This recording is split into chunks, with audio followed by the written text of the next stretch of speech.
Chapter 6. The new moon hangs like a black wound in the star-scattered sky, and I can feel my power bleeding away with each passing hour.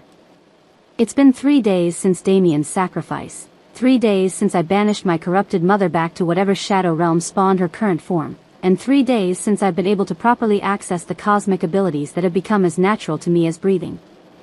The new moon cycle always weakens those of us with lunar heritage, but I've never felt quite this ordinary. "You need to rest," Xander says from where he sits beside my bed, his golden eyes shadowed with concern. "The battle took everything out of you." He's not wrong.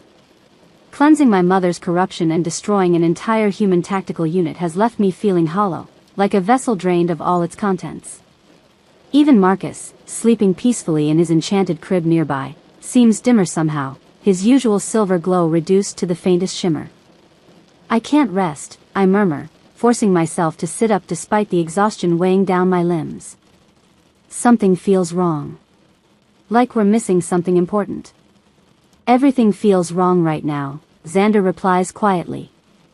"We've lost Damien, your mother has revealed herself as a threat, and the human hunters know about Marcus. But we're safe here in the Shadow Realm. My barriers are." The explosion that rocks the Crystal Palace cuts him off mid-sentence. I'm on my feet before the tremors stop, maternal instinct overriding physical weakness as I reach for my son. But when my hands close around empty air, when I see the shattered remains of the enchanted crib scattered across the nursery floor, the world stops making sense. "No," I breathe, turning in frantic circles as if Marcus might somehow be hiding in the shadows. "No, no, no. Arya." Xander's voice is deadly calm, but I can see the barely controlled rage building in his golden eyes. "Look." He's pointing at the far wall, where words have been burned into the crystal in letters 3 feet tall. "The moonless alpha is mine. Come to the old Blackthorn territory if you want him back. Come alone, and come quickly, new moon power won't keep him safe for long. Serafina." The signature is written in what looks suspiciously like blood. "That's impossible," I say, my voice rising toward hysteria. "She's powerless. I stripped away everything she stole, made her human again. She can't breach your barriers, she can't." "She had help," Xander growls, and his fury is making the temperature drop rapidly. This level of precision, the way they targeted the exact moment when both our powers are at their weakest, this was planned months in advance. I stagger toward the ruined crib, my hands shaking as I touch the splintered crystal. The enchantments that should have protected my son are gone, not broken but completely dissolved, as if they never existed at all. "Nullification magic," I whisper, understanding flooding through me like ice water. "They used nullification magic to erase your protections entirely." "Witch hunters," Xander confirms grimly. "It's the only explanation. Serafina's human allies must have developed ways to neutralize supernatural defenses completely." The rage that builds in my chest is unlike anything I've ever felt before. Not the cosmic fury that burned through me during our confrontation with the tactical teams, but something deeper and more primal. This is the wrath of a mother whose child has been stolen, and even the new moon's weakening effects can't contain it completely. "How long?" I ask, my voice suddenly steady despite the storm raging inside me. "Based on the residual magical signatures, maybe 2 hours, Xander replies, his own power beginning to manifest as golden light that flickers like flame. "Long enough for them to reach the old Blackthorn territory, but not long enough to..." He doesn't finish the sentence, but we both know what he's thinking. "Not long enough to implement whatever horrific plan they have for my 3-month-old son." "I'm going after them," I announce, already moving toward my weapons cache. "We're going after them," Xander corrects firmly. "And we're not going alone." Within minutes, the Crystal Palace is swarming with activity as Xander calls in every favor, every alliance, every debt owed to the Shadow Moon Pack. His elite warriors appear from hidden chambers throughout the palace, each one a supernatural predator in their own right. But it's the others who surprise me. Wolves from packs I've never heard of, arriving through portal magic and dimensional rifts, all answering the call of their alpha king. The Phoenix pack sends their regards, announces a woman whose eyes literally burn with inner fire. And their claws. The storm riders are with you, declares a man whose skin crackles with barely contained lightning. Anyone who harms a child deserves whatever's coming to them. Pack after pack arrives, until the palace grounds are filled with nearly 100 supernatural warriors, all unified by shared outrage at this violation of the most sacred laws of our kind. Children are protected. Always. By everyone. But as we prepare to march on the old Blackthorn territory, a new complication arrives in the form of Marcus Blackthorn himself. "I'm coming with you," he announces as his convoy pulls up to the palace gates. "Like hell you are," I snarl, my weakened power still strong enough to make the air around me shimmer with heat. "This is your fault. Your territory, your former allies, your..." "My grandson," he interrupts quietly, and the words hit me like a physical blow. I stare at him, seeing him clearly for perhaps the first time. The cruel alpha who murdered my parents is still there, but underneath that, I can see something else: genuine remorse, bone-deep exhaustion, and a desperate need to atone for decades of wrong choices. "You don't get to call him that," I say, but there's less venom in it than before. "Maybe not," Marcus agrees. "But I helped create this situation, and I'm going to help fix it." Besides, his expression hardens into something resembling his old ruthlessness. "I know Seraphina's methods better than anyone. And I know exactly where she would take him." "Where?" Xander demands. "The old pack dungeons," Marcus replies grimly. "Underground chambers that were built specifically to contain supernatural beings. If she wanted somewhere to work on extracting his blood, that's where she'd go." The image his words conjure makes my vision go red around the edges. Someone is torturing my baby, my infant son who should be safe in his crib, not strapped down in some nightmare laboratory while monsters drain his blood for weapons. "How fast can we get there?" I ask, my voice coming out as barely controlled growl. 2 hours by conventional transport, Marcus says. "But I know shortcuts through the old pack territories. We could make it in 30 minutes if..." "If what?" Xander snaps when Marcus hesitates. "If we're willing to travel through the cursed lands," Marcus finishes reluctantly. "The territories that were corrupted during the Pack Wars 50 years ago. It's dangerous, especially during a new moon when our natural protections are weakened." "I don't care if we have to walk through hell itself," I declare, already heading toward the vehicles. "We're getting my son back." The journey through the cursed lands is a nightmare of twisted trees and unnatural shadows, but my maternal fury burns away any fear I might otherwise feel. Every mile we travel, every minute that passes, I can feel Marcus's distress growing stronger through whatever psychic connection we share. He's afraid, my brave little boy who glows with starlight, and that knowledge is like acid eating away at my sanity. "There," Marcus says as we crest a hill overlooking a valley that looks like something from a horror movie. "The old Blackthorn Pack House." The building below us is a fortress of black stone and twisted metal, its windows glowing with sickly green light that makes my skin crawl. But it's not the architecture that makes me want to vomit, it's the screaming. Faint but unmistakable, the sound of an infant in pain carries across the valley like a blade through my heart. "Marcus," I whisper, and suddenly I don't care about new moons or weakened powers or impossible odds. My son is down there, and he's suffering. The change that comes over me isn't the controlled awakening of cosmic abilities I've grown used to. It's something darker, more primal, fed by a mother's love twisted into a weapon of absolute destruction. The new moon may have weakened my lunar heritage, but it's done nothing to diminish the darker aspects of my bloodline, the parts that come not from the moon goddess, but from the ancient forces that existed before gods and mortals learned to coexist. "Arya," Xander says warningly as shadows begin to writhe around me like living things. "You need to be careful. That kind of power comes with a price." "I'll pay any price," I reply, and mean every word. He's my son. The assault on the fortress begins with me walking down the hillside alone, power radiating from me in waves that make the very air toxic to human life.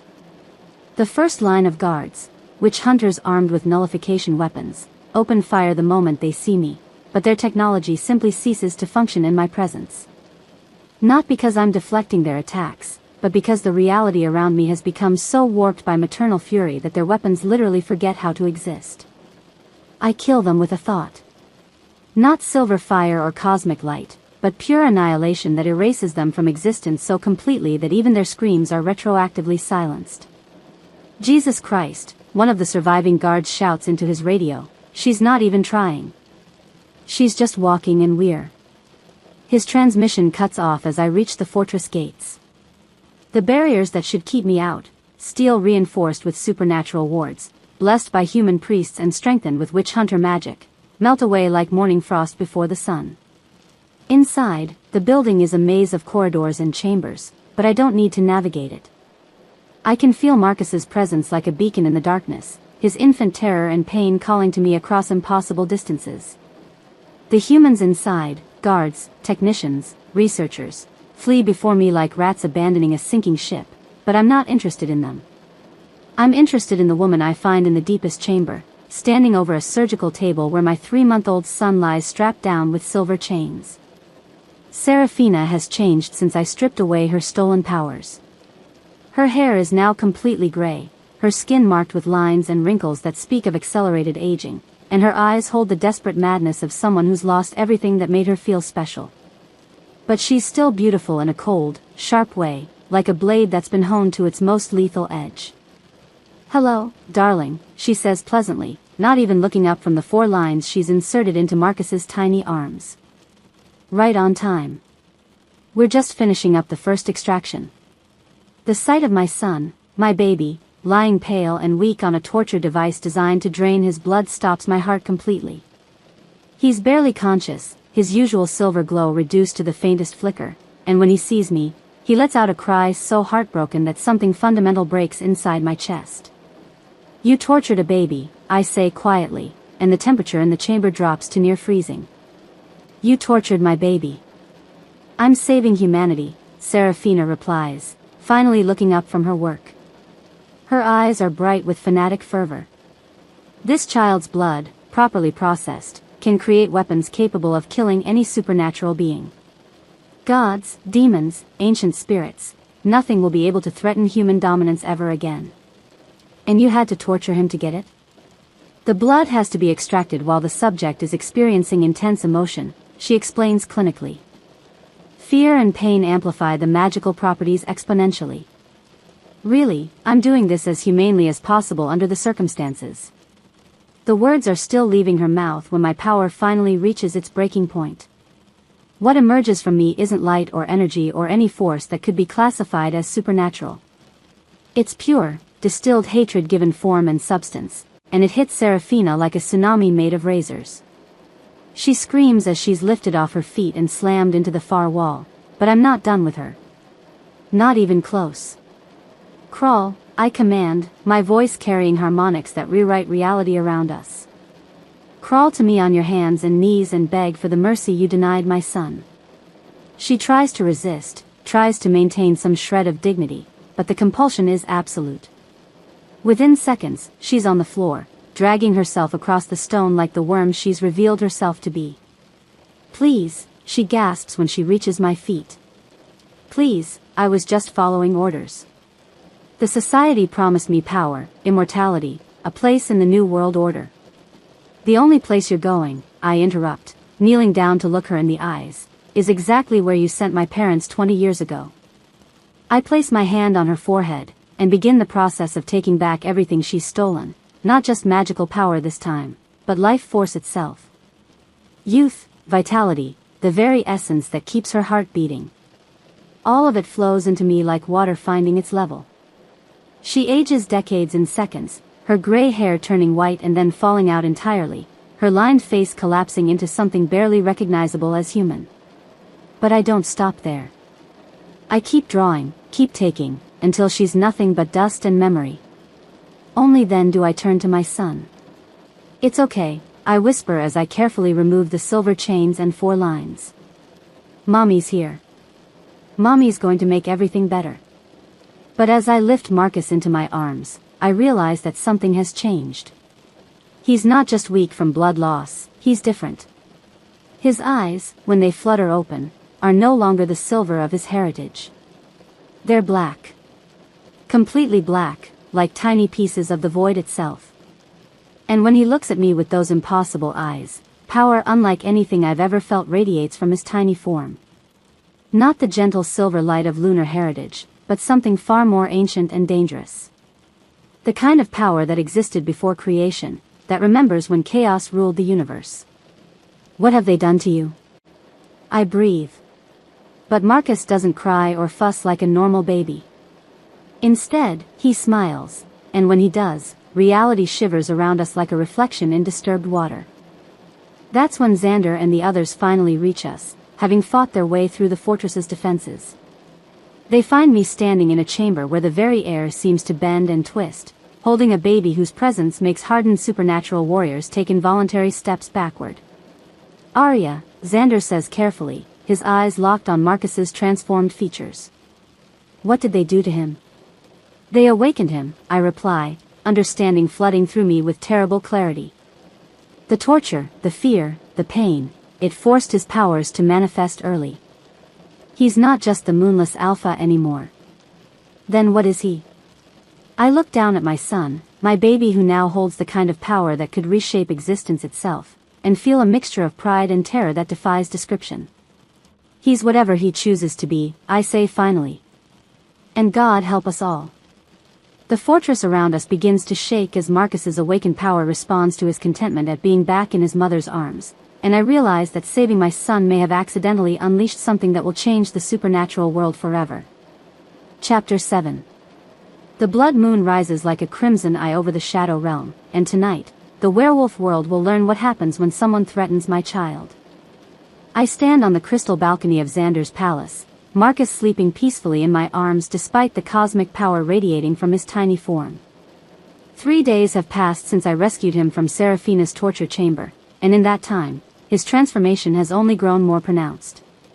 His eyes remain that impossible black, like pieces of the void itself, and when he dreams, reality ripples around him in ways that make even Xander nervous. But he's alive. He's safe. And everyone responsible for putting him in danger is going to pay. The list is ready, Xander says quietly, joining me on the balcony with a scroll of parchment that seems to writhe with dark energy. Every conspirator, every ally, every person who knew about the plan and did nothing to stop it. I take the scroll with my free hand, feeling the weight of 43 names written in silver fire. 43 people who thought they could torture my infant son for their own gain. 43 futures that end tonight. Marcus Blackthorn first, I say, my voice carrying harmonics that make the Crystal Palace sing in response. He started this war when he murdered my parents. It's time to finish it. Arya, Xander's tone holds a warning I choose to ignore. What you're planning, this level of systematic vengeance, there's no coming back from it. Once you cross this line, you'll be something different. Something that even your allies will fear. Good, I reply, letting dark power coil around me like smoke made solid. Fear keeps people honest. And after what they did to Marcus, I want them all to be very, very honest about the consequences of their choices. The blood moon's influence strengthens supernatural abilities in ways the full moon cannot, drawing power from the darker aspects of our nature rather than the light. I can feel it calling to the shadows that have been growing inside me since I embraced my mother's teachings to save my son. The corruption she tried to force on me I've now chosen willingly, and it tastes like wine and vengeance on my tongue. First stop, I announce, wrapping reality around myself like a cloak, the Blackthorn Pack House. The dimensional travel that once required Xander's ancient magic now comes as naturally to me as breathing. I step through folded space and emerge in the grand hall of Marcus Blackthorn's stronghold, materializing from shadow and starlight like a nightmare-given form. The pack is gathered for their monthly assembly, nearly 200 werewolves seated in carefully arranged hierarchies throughout the cavernous chamber. At the head table, Marcus holds court in his alpha's chair, regaling his inner circle with some story that has them all laughing with cruel delight. The laughter dies the moment they see me. Luna Prima Arya of the Moonrise Pack, I announce, my voice carrying to every corner of the hall despite speaking at normal volume. Daughter of High Alpha Selim and Luna Seraphine, whom you murdered 20 years ago. The hall erupts into chaos as wolves scatter in every direction, some shifting mid-panic as they flee toward exits that seal themselves shut at my approach. Within moments, the Grand Assembly has become a prison, and Marcus Blackthorne sits trapped at its center with nowhere to run. Impossible, he breathes, his face going white as he takes in my transformed appearance. The blood moon's power has changed me, making my hair flow like liquid shadow and my eyes burn with silver fire that leaves afterimages in the air. You're supposed to be weak during the new moon. Your lunar powers were never my only source of strength, I interrupt, allowing my true nature to manifest fully. Dark wings spread from my shoulders, not feathered or leathery but made of living shadow that drinks light from the air around me. Did you really think the moon goddess was my only divine ancestor, Marcus? Did you never wonder why my mother's power felt different from other Lunas? The truth hits him like a physical blow, and I watch understanding dawn in his eyes with savage satisfaction. You're not just lunar bloodline, he whispers. I'm the daughter of two pantheons, I confirm, letting my full heritage blaze around me like dark starlight. Light and shadow, creation and entropy, mercy and vengeance. And tonight, Marcus Blackthorne, you get to experience the parts of my nature that my parents tried very hard to keep sleeping. The pack members who haven't already fled press themselves against the sealed walls, whimpering as my power fills the hall with the promise of judgment. But I'm not interested in them, not yet. First, I need Marcus to understand exactly what he's done. Kneel, I command, and the compulsion hits him like a sledgehammer to the soul. He fights it, his alpha will straining against my divine authority, but there's no contest. Within seconds, he's on his knees before me, the man who murdered my parents reduced to a groveling supplicant. Now, I say pleasantly, you're going to tell everyone here exactly what you did to the Moonrise Pack. Every detail. Every moment of terror you caused. Every drop of innocent blood you spilled for your human allies. I won't, he starts to protest, but the words die in his throat as I exert more pressure on his mind. You will, I correct gently. Because if you don't, I'll make your death last for days instead of minutes. And Marcus? I've learned some very creative things about suffering from my corrupted mother. The confession that follows is a masterpiece of public humiliation. Marcus Blackthorne, the feared alpha who ruled through intimidation and violence, breaks down completely as he describes in horrific detail how he and his conspirators slaughtered my family. He tells them about the babies killed in their cribs, the elders executed while trying to surrender, the young mothers who begged for mercy that never came. By the time he finishes, half his pack is openly weeping and the other half is staring at him with the kind of horror usually reserved for monsters in children's stories. And now, I announce, justice. What I do to Marcus Blackthorne becomes the stuff of werewolf legend. I don't kill him directly, that would be too merciful. Instead, I strip away every supernatural enhancement he's ever possessed, every alpha ability that made him more than human, leaving him as weak and helpless as the victims he murdered. Then I release a pheromone cocktail that does something very specific to the pack bonds that have kept his wolves loyal all these years. They stop seeing him as their alpha and start seeing him as what he really is, a monster who betrayed everything they believed in. The pack turns on him with the fury of the betrayed. Claws and fangs that once served his will now tear into his flesh as 200 werewolves exact vengeance for decades of cruel leadership. His screams echo through the hall for nearly 10 minutes before blessed silence finally falls. Let this be a lesson, I tell the surviving pack members as they stare at their former alpha's remains. Actions have consequences. Betrayal has a price. And the Moonrise Pack has a very long memory. I leave them to contemplate their new reality and step through dimensional space to my next target. The Witch Hunter facility outside Denver burns with silver fire that can be seen from orbit. The screams of the researchers who tortured my son echo across 3 states as I systematically hunt down every person who participated in Seraphina's blood extraction project. Some try to run. Some try to hide behind their nullification technology. A few even try to fight back with weapons specifically designed to kill supernatural beings. None of it matters. I am beyond their technology now, beyond their understanding, beyond their ability to harm. The blood moon has awakened aspects of my heritage that even I didn't know existed, and each death feeds the growing darkness inside me like fuel poured on flames. By dawn, there are no witch hunters left alive. The corrupt alphas who supported the conspiracy meet more varied ends. Alpha Torres of the Desert Winds pack wakes up to find that every wolf in his territory has abandoned him overnight, their pack bonds severed by power they can't even comprehend. He dies alone and unmourned, just another human in a world where being ordinary is a death sentence. Alpha Chen of the Mountain Ridge pack tries to flee to his human allies, only to discover that his convoy has been replaced by an illusion. He drives off a cliff at 90 miles per hour, still believing he's on a safe highway until the moment of impact. Alpha Morrison's death is more artistic. I turn his own pack's loyalty into a weapon, making them love him so much that they literally tear him apart trying to get closer to him. The psychology of werewolf pack dynamics, when pushed to extremes, can be quite fascinating. One by one, I work through my list with methodical precision. Each death sends shockwaves through the supernatural community as word spreads of the Luna Prima's campaign of vengeance. By the third day, I can feel the fear rippling across the continent like waves in a disturbed pond. Good. Let them all know what happens when someone threatens my family. But it's on the fourth night, as I'm planning the execution of the last 3 names on my list, that an unexpected complication arrives at the Crystal Palace. Damien. I sense his approach long before he reaches the gates, his familiar presence tugging at damaged mate bonds that I thought were permanently severed.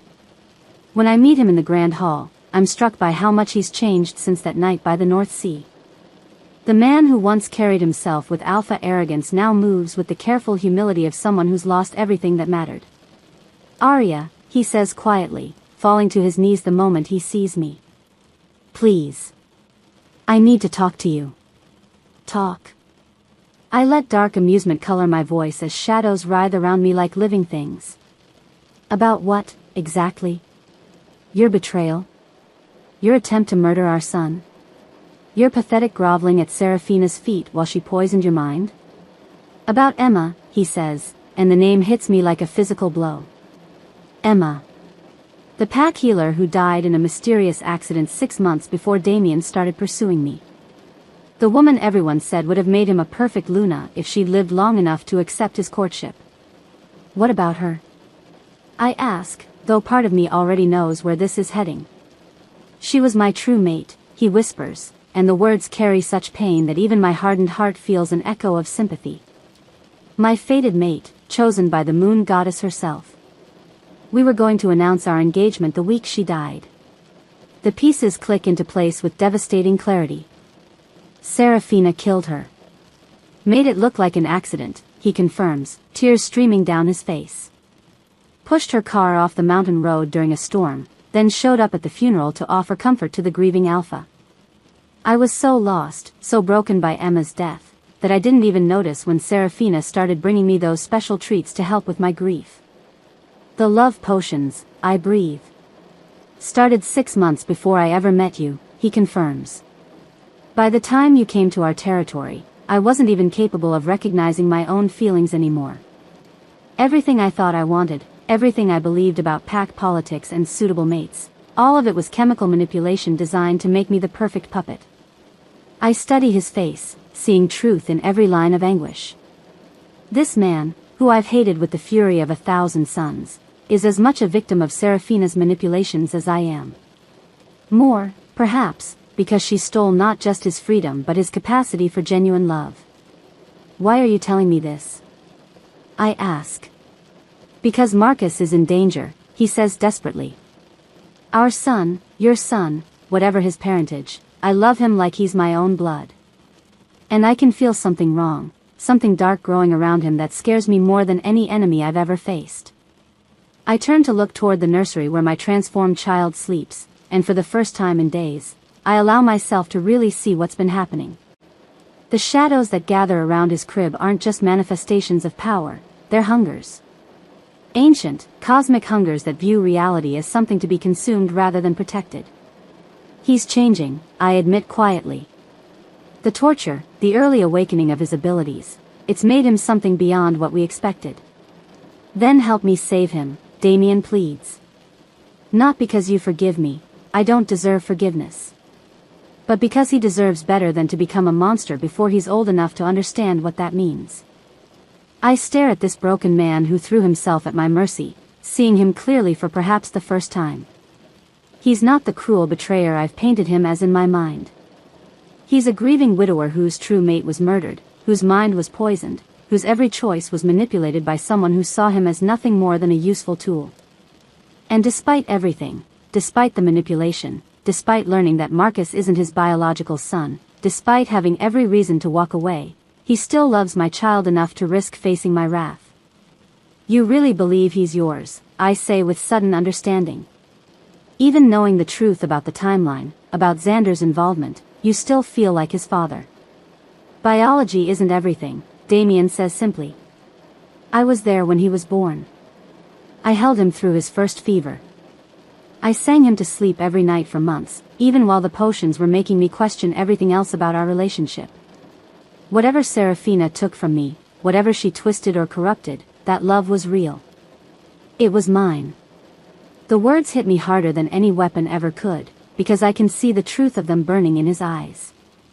This isn't the desperate obsession of a man trying to reclaim his property, it's the genuine love of a father terrified for his child's soul.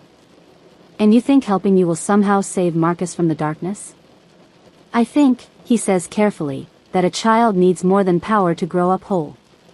He needs love, guidance, people who see him as more than a weapon or a tool or a prophetic fulfillment. And right now, you're so consumed with vengeance that you can't see what it's doing to him. I want to deny it, to lash out at him for daring to question my devotion to my son. But when I extend my supernatural senses toward the nursery, I feel it, the way my own growing darkness is feeding the hungry shadows around Marcus's crib, making them stronger and more aggressive. My campaign of vengeance isn't just changing me. It's changing him too. What do you want from me? I ask finally. Let me help, he says simply. Let me be his father in whatever way you'll allow. And when your list of enemies is complete, when the last of your vengeance is satisfied, choose love over hatred. Choose building something beautiful over destroying everything ugly. Before I can respond, the sound of approaching footsteps echoes through the hall. Xander enters with Marcus in his arms, my transformed son wide awake and staring at Damien with those impossible black eyes. And for the first time since his awakening, Marcus reaches out towards someone who isn't me. Damien takes him with the careful reverence of someone handling something infinitely precious, and my son, my powerful, changed, potentially dangerous son, immediately relaxes into his arms with a contented sigh. Hello there, little prince, Damien murmurs, and his voice is full of such genuine love that it makes my chest ache. I've missed you so much. Marcus responds by curling his tiny hand around Damien's finger, and the hungry shadows that have been growing stronger every day suddenly settle. Not disappearing, but becoming calmer, less aggressive, as if his presence has reminded them that they're meant to protect rather than devour. Interesting, Xander observes quietly. His power responds to paternal bonds regardless of biological connection. I watch my son's face relax into peaceful contentment for the first time since his awakening, and realize that Damien might be right about more than I want to admit. Marcus needs more than cosmic power and divine heritage to grow up whole. He needs a father. The question is, can I set aside my thirst for vengeance long enough to give him one? Chapter 8. The coronation dawn breaks blood-red over the sacred grove, and I can feel the weight of destiny settling around my shoulders like a mantle woven from starlight and shadow. Representatives from every supernatural faction across the globe have gathered for this moment. Werewolf packs that haven't spoken to each other in centuries, ancient vampire courts, fey nobility who consider themselves above mortal politics, and even the reclusive dragon clans who rarely acknowledge events in the lower realms. They've all come to witness something that hasn't happened in over 1,000 years, the crowning of a goddess Luna. I stand at the center of the ancient stone circle, wearing a gown that Xander's most gifted seamstresses spent 3 weeks creating from actual captured moonbeams and shadow silk. Marcus sleeps peacefully in my arms, his power contained but not diminished, those impossible black eyes closed in trusting slumber. At 6 months old now, he's grown into his abilities with disturbing ease, capable of bending reality with infant whims while somehow maintaining the innocence that Damien's paternal love has helped preserve. Are you ready for this? Xander asks quietly, taking his place at my right hand. He looks magnificent in his formal regalia, the crown of the shadow moon pack gleaming with gems that capture and hold starlight, his ancient power manifesting as golden flames that dance around his shoulders without burning. As ready as anyone can be to reshape the supernatural world, I reply, though my eyes are scanning the crowd for threats. 3 weeks of preparation haven't been enough to eliminate all my enemies, and coronation ceremonies have historically been popular venues for assassination attempts. Damien stands slightly behind and to my left, holding the ceremonial blade that will cut away my old bonds and forge new ones to every supernatural being present. His transformation over the past months has been as dramatic as my own. Grief and guilt burned away his former arrogance, leaving behind a man of quiet strength who's earned his place through service rather than birthright. The mate bond between us will never be what it could have been, but something deeper has grown in its place: partnership, respect, and shared devotion to the child we're both raising. The time has come, announces Elder Thorn, his voice carrying to every corner of the grove despite his advanced age. Let all witness the ascension of Luna Prima Aria, first of her name, daughter of 2 pantheons, mother of the moonless Alpha, to the throne of Goddess Luna of all supernatural realms. The ritual begins with ancient words in a language that predates human civilization, but I'm barely listening. My supernatural senses have detected something that makes my blood run cold, a familiar presence approaching through dimensions that shouldn't be accessible to anyone without cosmic-level abilities. My mother is here. I object. Evangeline's voice cuts through Elder Thorn's ceremonial chanting like a blade through silk. She materializes at the edge of the stone circle, no longer the broken thing of shadow and corruption I banished weeks ago. Whatever she's been doing in the dark spaces between realities has transformed her into something magnificent and terrible, her dark power refined to a razor's edge, her beauty sharpened to inhuman perfection, her eyes burning with the cold fire of absolute certainty. This farce ends now, she announces, and her voice carries harmonics that make several of the weaker supernatural beings in the audience whimper in terror. My daughter is unworthy of the crown she seeks to claim. The assembled crowd erupts into chaos as various factions react with everything from outrage to excitement. This is exactly the kind of supernatural drama they've been hoping for, divine family conflict played out on a scale that will be remembered for millennia. Mother, I say calmly, though my grip on Marcus tightens protectively. You were banished from this realm. Your presence here violates. Violates what? She interrupts with a laugh that sounds like breaking glass. Laws written by mortals who fear their betters? Restrictions placed by beings whose power is a pale shadow of what courses through our veins? She gestures, and reality ripples around her like disturbed water. I am Evangeline of the Void, daughter of entropy itself, and I bow to no authority save my own will. The title she's claimed makes my blood freeze. Evangeline of the Void, not just my corrupted mother, but something that has embraced the most destructive aspects of cosmic power and made them central to her identity. You've allied yourself with primal forces, I realize with growing horror. The entities that existed before creation, the ones that want to return everything to primordial chaos. I've embraced our true heritage, she corrects with savage satisfaction. While you've been playing house with your adopted family and pretending that love can conquer all, I've been learning what we really are. We're not meant to be protectors, Arya. We're meant to be conquerors. And if I refuse to embrace that destiny? Then I'll take your crown, your power, and your pathetic attempts at building a better world, she says with finality. The supernatural realms need a ruler who understands that strength is the only truth that matters. Your son will be raised properly, as the weapon he was born to be, and this mockery of mercy and redemption will be forgotten. Marcus stirs in my arms, those black eyes opening to focus on his corrupted grandmother with an intensity that makes the air around us hum with potential violence. Even as an infant, he can sense the threat she represents, not just to me, but to the world we're trying to build together. Challenge accepted, I say quietly, and the words carry enough power to make the ancient stones of the sacred grove ring like bells. The ritual combat that follows becomes the stuff of legend. We fight not just with power, but with ideologies made manifest. Her attacks carry the weight of pure entropy, reality-shearing darkness that seeks to unmake everything it touches, to reduce all of creation back to the void from which it emerged. She moves like liquid shadow, her form shifting between dimensions as she strikes with forces that could crack planets. But I've learned something in the months since Marcus's transformation began teaching me about the true nature of power.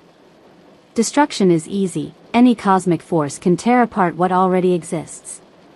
Creation, protection, the careful nurturing of something better than what came before, that requires infinitely more strength and skill. I meet her entropy with controlled creativity, her chaos with purposeful order. Where she seeks to unmake, I reinforce. Where she tries to corrupt, I purify. And slowly, inexorably, I begin to understand that this battle was always inevitable, not just between mother and daughter, but between two fundamental approaches to cosmic power. You cannot win, she snarls as I deflect another reality-shearing attack. I am entropy incarnate. I am the end that comes for all things. And I reply, letting my true nature manifest fully, am the force that says some things are worth preserving. The turning point comes when she makes a crucial mistake. In her fury at my defiance, she lashes out not at me, but at the crowd of witnesses, specifically targeting Damien and Xander with an attack designed to show me the futility of caring for mortals. The protective rage that explodes from me isn't the dark vengeance I've been channeling for months. It's something purer and infinitely more powerful, the love of a mother, a mate, a leader who has chosen to value life over death, hope over despair, building over destroying. My counterattack doesn't just stop her assault, it strips away the layers of corruption she's accumulated over decades of dwelling in hatred. The process is excruciating for her and deeply satisfying for me, as every act of cruelty she's ever committed comes flooding back with the full emotional weight of what those actions cost others. She experiences every moment of pain my father felt as Marcus's claws found his heart. Every tear my adoptive parents shed when their accident took them from a daughter who needed their love. Every instant of terror the innocent Moonrise Pack members endured as her conspiracy slaughtered them in their beds. Stop, she gasps, falling to her knees as the weight of genuine remorse, emotion she hasn't felt in 20 years, threatens to crush her. Please, I can't, the pain is too much. Now you know, I say quietly, what you've been causing others to feel. Now you understand the cost of choosing hatred over love. But I don't stop there. The purification continues until every trace of corrupted power has been burned away, leaving behind the woman she was before grief and loss twisted her into something monstrous. When the process is complete, the being kneeling before me is no longer Evangeline of the Void, she's simply my mother, broken and ashamed and finally capable of understanding what she's become. I'm sorry, she whispers, and the words carry the weight of genuine repentance. I'm so sorry for everything I've done, everything I became. I thought if I could make them all pay, if I could destroy everyone who hurt our family, the pain would stop. The pain never stops, I tell her gently, helping her to her feet with hands that still glow with purifying light. But it can transform into something that builds rather than destroys. Something that protects rather than punishes. The crowd watches in stunned silence as I embrace my mother, not the corrupted monster who challenged my authority, but the grieving woman who lost herself in hatred and has finally found her way back to love. It's a gesture that resonates through every supernatural being present, a demonstration that redemption is possible even for those who seem beyond salvation. The challenge is ended, Elder Thorn announces, his voice shaking with awe. Luna Prima Aria has proven herself worthy not through strength of arms, but through strength of character. Let the coronation continue. But the ceremony that follows is unlike any coronation in supernatural history. Instead of simply accepting the crown and the power it represents, I use the moment to fundamentally reshape what it means to be a supernatural leader. I accept this crown, I announce, my voice carrying to every corner of the grove and beyond, reaching supernatural beings across the globe through magical resonance, not as a symbol of dominion over others, but as a commitment to service. From this day forward, strength will not be measured by the size of your wolf or the age of your bloodline, but by the courage you show in protecting those weaker than yourself. The reforms I announce send shockwaves through the supernatural community that will take decades to fully implement. Pack hierarchies based on merit rather than birth. Protection for wolfless individuals who have been marginalized for centuries. Councils that include representatives from all supernatural communities rather than just the most powerful. An end to the territorial wars that have cost countless innocent lives over petty pride and ancient grudges. Some of you will resist these changes, I continue, letting my power manifest as a crown of living starlight that settles onto my brow. Some of you will try to maintain the old ways through violence or deception. To those individuals, I offer this warning: the age of ruling through fear and intimidation is over. I have faced entropy itself and chosen creation instead. I have battled the darkness in my own soul and emerged victorious. Do not mistake mercy for weakness, or protection for passivity. The demonstration that follows makes my point more effectively than any threat could. I reach out with my transformed abilities and touch the minds of every supernatural being present, showing them not just my power but my vision, a world where strength serves justice, where the mighty protect the vulnerable, where the darkness that exists in all our hearts is acknowledged but not allowed to rule. When the vision ends, even the most traditional alphas are bowing their heads in acceptance. Long live Goddess Luna Aria. Elder Thorn calls out, and the cry is taken up by thousands of voices until it echoes across dimensions. Long live the Queen, they chant, and I feel the weight of their acceptance, their hope, their trust in the future we're building together. Xander steps forward to receive his own crown, not as my consort or subordinate, but as my partner in the massive task of reshaping supernatural society. The connection that forms between us when the ceremonial bonds are forged is deeper than any mate link, older than romantic love, stronger than the sum of our individual powers. My king, I murmur as the starlight crown settles on his brow. My queen, he replies, and his golden eyes hold promises that extend far beyond this moment. Damien approaches last, carrying a smaller crown crafted specifically for him, not a ruler's diadem, but the circlet of a trusted advisor, a man who has earned his place through service and sacrifice rather than birthright or political alliance. My protector, I say as he kneels to accept the honor. Will you swear to guard what we're building here? To help us create a world worthy of our children? With my life, he replies solemnly, and I can feel the truth of his oath resonating through the magical bonds that now connect all three of us.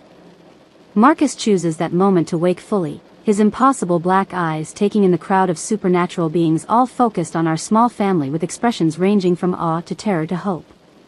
But instead of the reality-warping displays of power that have marked his abilities since his awakening, he does something infinitely more meaningful.